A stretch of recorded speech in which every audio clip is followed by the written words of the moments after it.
बिस्मिल्लाहिर्रहमानिर्रहीम नहमदुहु व नसल्ली अला रसूलिल करीम। डियर स्टूडेंट्स, हम चैप्टर नंबर 14 स्टार्ट करने जा रहे हैं, that is environmental chemistry 1, the atmosphere, atmospheric layers. इस लेक्चर में हम डिस्कस करेंगे एटमॉस्फेरिक लेयर्स क्या क्या है, कौन कौन सी हैं, उनकी क्या क्या characteristics. Why is the atmosphere important? Importance क्या है? Because weather exists because of atmosphere. It makes the earth suitable for living things. The atmosphere is the layer of gas that surround the planet. The atmosphere traps the energy of sun and keeps the earth's surface warm enough for water to exist as a liquid. ये importances हैं। Weather जो होता है, गर्मी, सर्दी, summer, winter, autumn, spring etcetera, ये atmosphere की वजह से ही होते हैं। एटमॉस्फेयर ही अर्थ एक सूटेबल प्लेस बनाता है, एक मुनासिब प्लेस, ताकि हम लिविंग ऑर्गेनिज्म रह सकें। Atmosphere is the layer. Definition क्या है? वो लेयर ऑफ गैस या वाटर वेपर्स जो कि प्लेनेट अर्थ को सराउंड करते हैं, उसको हम एटमॉस्फेयर कहते हैं। एटमॉस्फेयर क्या करता है? Energy of the sun trap करता है और अर्थ की सरफेस को गर्म रखता है। बिकॉज अगर एनर्जी या टेम्परेचर अर्थ की सरफेस का मेंटेन ना होता तो वाटर सारा का सारा फ्रीज होकर आइस के फॉर्म में कन्वर्ट हो जाता, and it will be very difficult for us to use the water. So इसलिए वाटर लिक्विड फॉर्म में रहता है। It protects the earth from radiation and meteorites. ये इस पॉइंट का क्या मतलब है, आगे हम मेसोस्फीयर में डिस्कस करेंगे। Okay, what gases are found in the atmosphere? Nitrogen, oxygen, water vapour, carbon dioxide, ozone and other gases. Earth को बेसिकली हम 4 लेयर्स में क्यों डिवाइड करते हैं? Because of the change in air temperature. जैसे ही अर्थ से दूर होते जाते हैं, स्पेस की तरफ बढ़ते जाते हैं, वैसे वैसे टेम्परेचर चेंज होता जाता है। इस वजह से हम डिफरेंट लेयर्स में, डिफरेंट पार्ट्स में अर्थ के एटमॉस्फेयर को डिवाइड करते हैं। ओके, कंपोजिशन ऑफ एटमॉस्फेयर क्या क्या है? Nitrogen 78%, oxygen 21%, other gases 1%।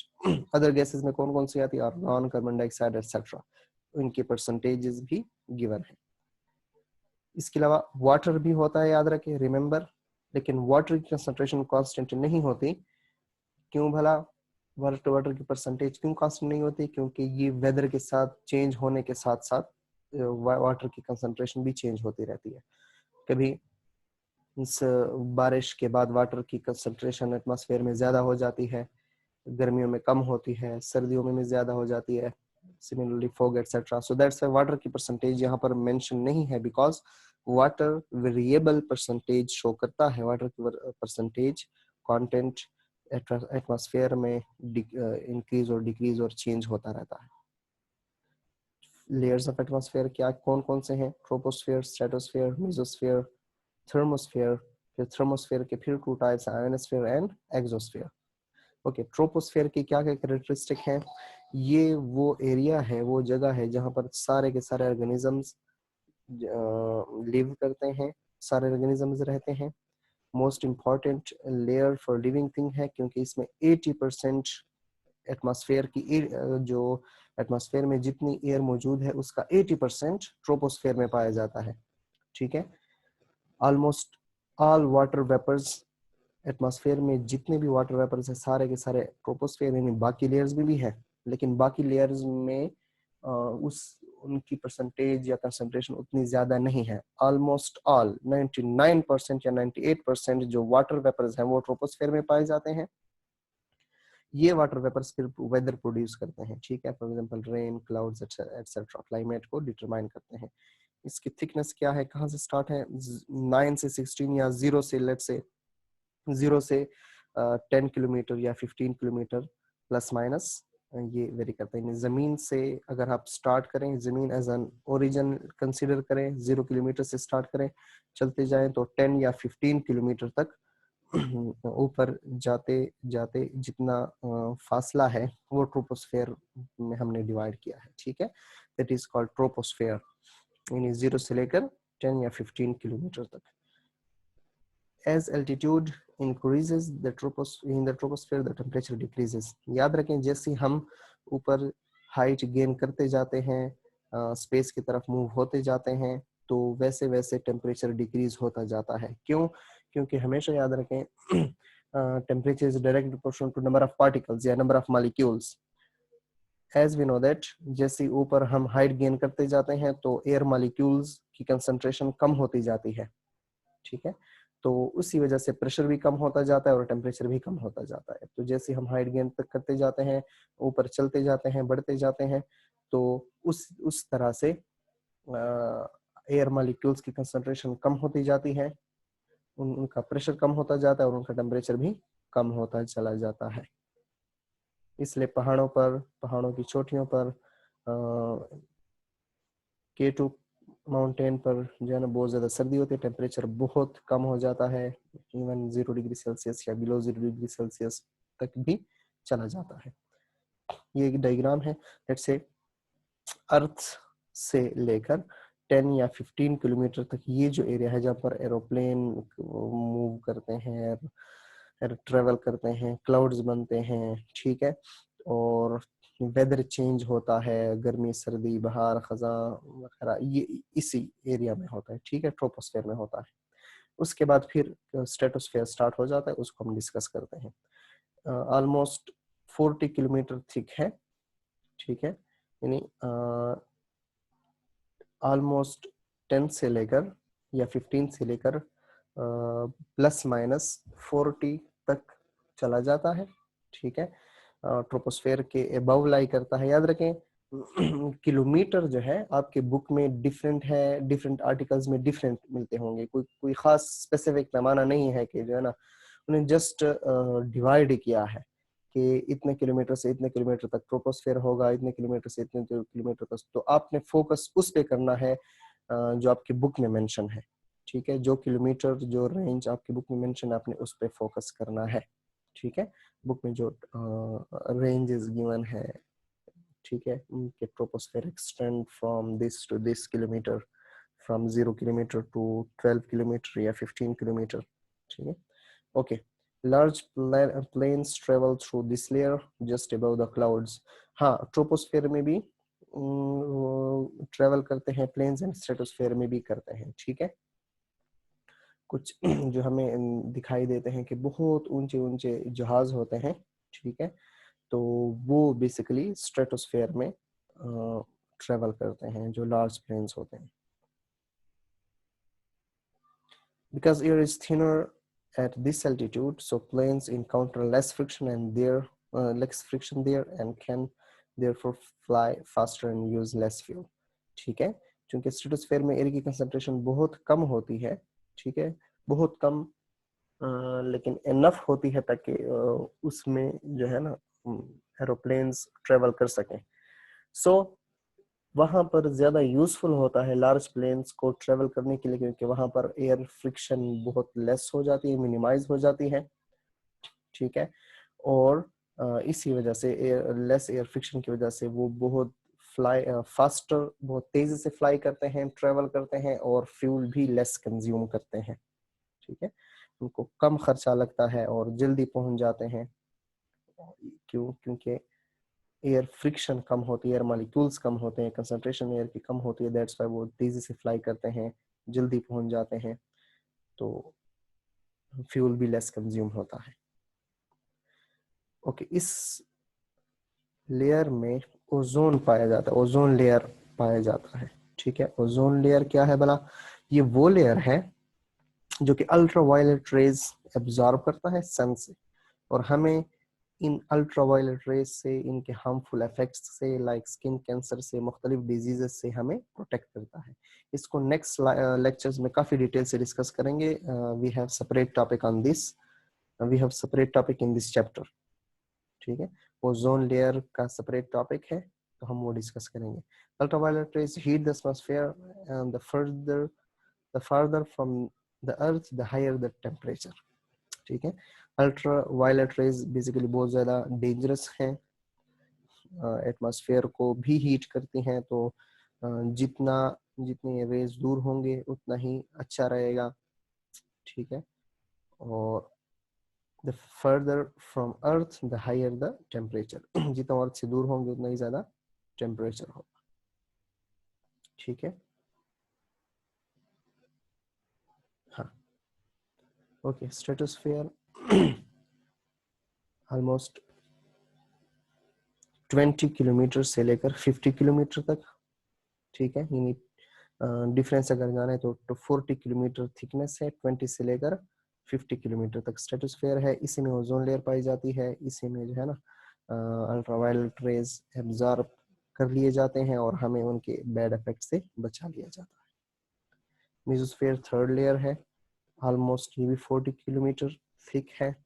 ठीक है, यानी ऑलमोस्ट 50 किलोमीटर से ऑनवर्ड चलते जाएं 90 kilometre according to these articles, these slides. ठीक है, कि आपने फॉलो अपने बुक के उसको करना है, थिकनेस को फॉलो करना है जो आपकी बुक में मेंशन है। आप एक्सटेंशन या जो लेयर कहाँ से एक्सटेंड हो रही है, कहाँ तक खत्म हो रही है, आपके अपने अपने के मुताबिक मेंशन करना है। Okay, there is wide variety of temperatures because there are not many air molecules, so they do not absorb a lot of warmth from the sun. यानी इसमें टेम्परेचर वेरिएशन बहुत ज़्यादा होती है, क्योंकि हमें पता है कि यहाँ पर एयर मॉलिक्यूल्स और भी डिक्रीज हो जाते हैं, बहुत कम हो जाते हैं। सो दैट्स वाई वो प्रॉपर सन रेज या वार्मथ, सन की जो हीटनेस है, जो हीट एनर्जी है, वो ज़्यादा एब्जॉर्ब नहीं करते। ठीक है, तो मिनिमम ऑलमोस्ट 120 डिग्री सेल्सियस और मैक्सिमम 0 या 27 डिग्री सेल्सियस तक टेम्परेचर बढ़ता चला जाता है। सिंपल इज दैट, यहाँ पर चूंकि एयर मॉलिक्यूल्स बेसिकली जो टेम्परेचर है वो हम मेंशन इस बात पे करते हैं कि एयर मॉलिक्यूल्स में या जिस सॉल्यूशन का जिस सब्सटेंस का हम टेम्परेचर मेजर करते हैं, तो वो इस बुनियाद पे करते हैं कि उसमें एयर मॉलिक्यूल वाइब्रेट कितने कर रहे हैं, उन मॉलिक्यूल्स की वाइब्रेशन कितनी है, उन मॉलिक्यूल का जो है ना एनर्जी उसकी उनके पास कितनी है। तो वहाँ पर एयर मॉलिक्यूल्स कम है। ठीक है, इतने ज़्यादा मॉलिक्यूल्स अवेलेबल नहीं है, सो दैट्स वाई सन से जो हीट एनर्जी है वो इतनी ज़्यादा गेन नहीं करती। तो दैट्स वाई उनका टेम्परेचर -120 डिग्री सेल्सियस से ऑलमोस्ट 27 डिग्री सेल्सियस तक होती है, ज़्यादा नहीं हो सकती, बिकॉज वाटर मॉलिक्यूल्स की कंसंट्रेशन अमाउंट बहुत कम है। मेसोस्फेयर जो मीटेराइड्स हैं, chunks of stone and metal from the space जो आते हैं, ठीक है, तो इस मेसोस्फेयर में वो कन्वर्ट हो जाते हैं into light energy, heat energy. तो बेसिकली मेसोस्फेयर जो है वो एब्जॉर्ब करता है मीटेराइड्स को, हम अर्थ सरफेस को प्रोटेक्ट करता है मीटेराइड्स। ठीक है, यानी जो हम रात को कभी देखते हैं कि एक स्टार शेप आके थोड़ी देर ट्रेवल करके, थोड़े फासले पे ट्रेवल करके वो गायब हो जाता है, दैट इज बेसिकली मीटेराइट। ठीक है, जैसे पुराने ज़मानों में कहा जाता था कि सितारा टूट जाता है, टूटा हुआ सितारा, ये बेसिकली ये गलत है, टूटा हुआ सितारा नहीं होता, ये मीटेराइट्स होते हैं। ठीक है, अब इसकी डिटेल नहीं है आपके कोर्स में, जस्ट आप ये समझ लें। So it is chunks of stones and metals from the space, mesosphere.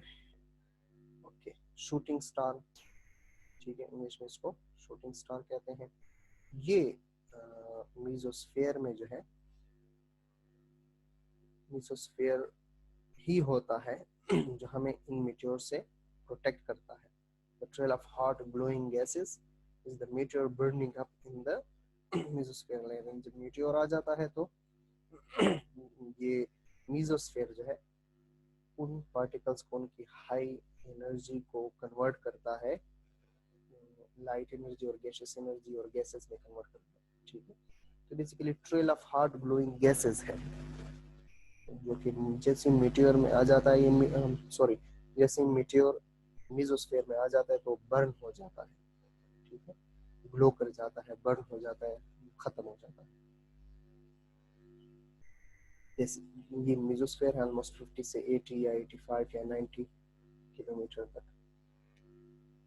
यहाँ पर मीटेराइट्स फॉल करते हैं। थर्मोस्फेयर फोर्थ और लास्ट लेयर है, थिकेस्ट लेयर है, और 90 किलोमीटर से ज्यादा, या जो मीजोस्फेयर है, लेट्स से 8 अर्थ से लेकर 80 या 90 किलोमीटर तक मीजोस्फेयर है। उसके बाद आप चलते जाए थर्मोस्फेयर 90 किलोमीटर से अबव चलते जाए, वो जो है ना एक्सटेंड करते जाए, उसकी रेंज बढ़ाते जाए, तो जहाँ तक जा सकते हैं, जहाँ तक सिंगल एयर मॉलिक्यूल भी होता है या सिंगल पार्टिकल एटमॉस्फेयर भी होता है, सो दैट वहाँ तक थर्मोस्फेयर है। आप कंसीडर कर सकते हैं कि हाँ थर्मोस्फेयर यहाँ तक एक्सटेंशन हुई, ठीक है। तो sunrise are strong in this zone and at high temperature that exceed 1000 degree Celsius. Sunrise यहाँ पर बहुत ज्यादा होती है, तो ऑलमोस्ट 1000 डिग्री सेल्सियस तक टेम्परेचर बढ़ जाता है, बहुत ज्यादा हाई टेम्परेचर होता है। इसको हम टू लेयर्स में डिवाइड करते हैं, ionosphere and exosphere. It is useful from Earth's communication system because it contains a lot of electrically charged particles. These particles bounce radio waves. यहाँ पर जो सैटेलाइट्स वगैरह हैं, सारे के सारे सैटेलाइट्स कम्युनिकेट करते हैं, भेजे जाते हैं, जितने भी वेव्स हैं वो यहाँ ट्रेवल करती हैं, ठीक है, इजीली ट्रेवल कर जाती हैं। These particles bounce radio waves. ठीक है, तो बेसिकली कम्युनिकेशन सिस्टम के लिए सैटेलाइट कम्युनिकेशन, जितने भी सैटेलाइट्स है वो थर्मोस्फेयर में भेजी जाती है, ठीक है। Northern lights aurora borealis occur in the ionosphere. Aurora borealis is caused by particles from the sun that enter the ionosphere near the north pole. These particles strike oxygen and nitrogen atoms in the ionosphere, causing them to glow.